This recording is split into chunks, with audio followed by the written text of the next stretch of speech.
Hey everyone, Ariel Adams here with aBlogtoWatch. Please subscribe to our videos on YouTube and like this video if you find it useful. Also hit the bell to be notified of our upcoming videos. This is a review of the Garmin D2 Delta PX. This is probably the brand's current biggest and baddest smartwatch. It is a full 51 millimeters in size, but it weighs just 96 grams because it is in full DLC coated titanium with a matching bracelet. And that's really what attracted me to this model to begin with. Was I just thought it looked really cool. This is definitely one of Garmin's more professional use intended watches. You could definitely wear this as a layperson, but if you're not flying planes, then this is a bit of overkill. And it actually reminds me a little bit of a smartwatch version of the Breitling Emergency, or Emergency 2. And if you're not familiar with that watch, it's a watch that has a built-in distress beacon, essentially.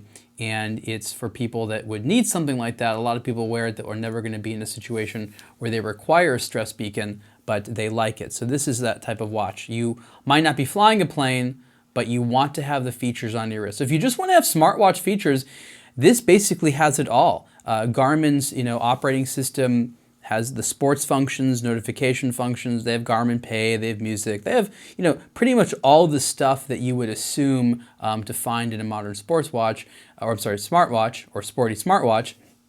But here you have a lot of additional functionality related to aviation, flight logging, and it has built-in database of airports, and you can put in routes. So it has GPS, of course, it's a Garmin, and so you can put in an airport that you want to go to, and the watch will tell you how to get there. Garmin isn't saying that this should be a replacement to your onboard GPS on an aircraft, but they say it can work as a backup, and it probably really can.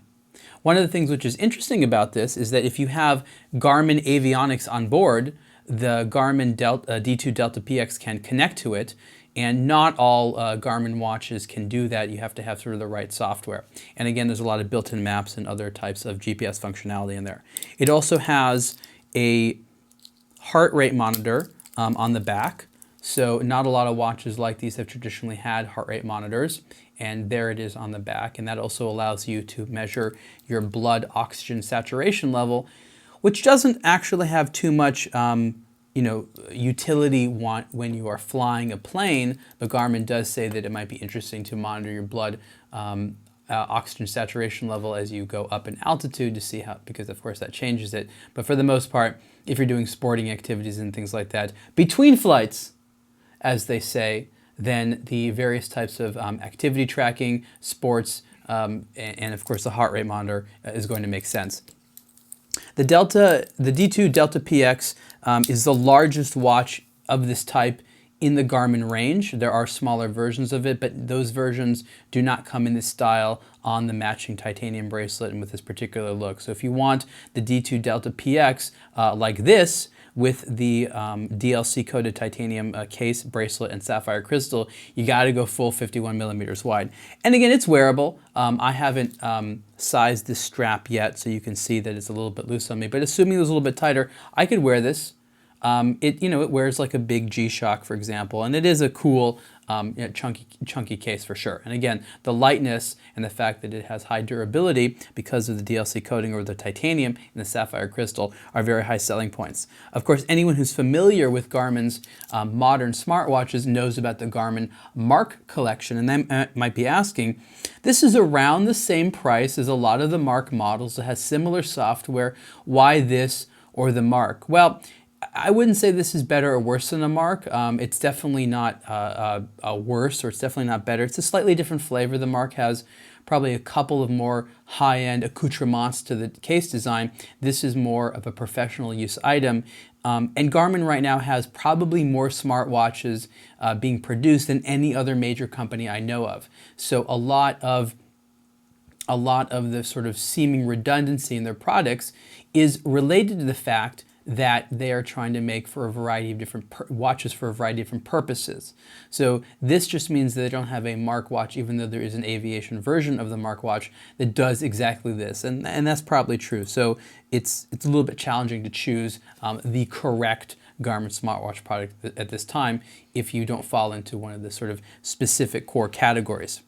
There's no way I can completely get into the software here, so I'm not doing that. I'm just showing you the base screen. But again, you can go in here, that's the light, and you can see how the screens work.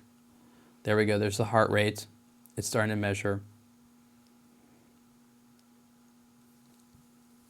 The operating system is going to be familiar to anyone who has used some of Garmin's more recent stuff.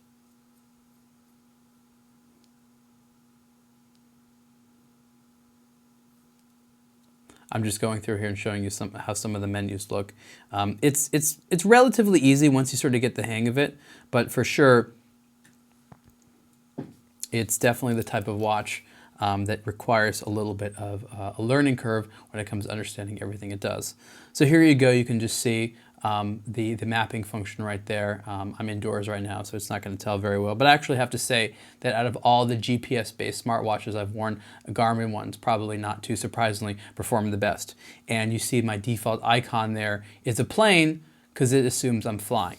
This particular type of screen, and Garmin has a few different types of screens they use, is reflective. And so even though it has a backlight, the interesting thing is that the brighter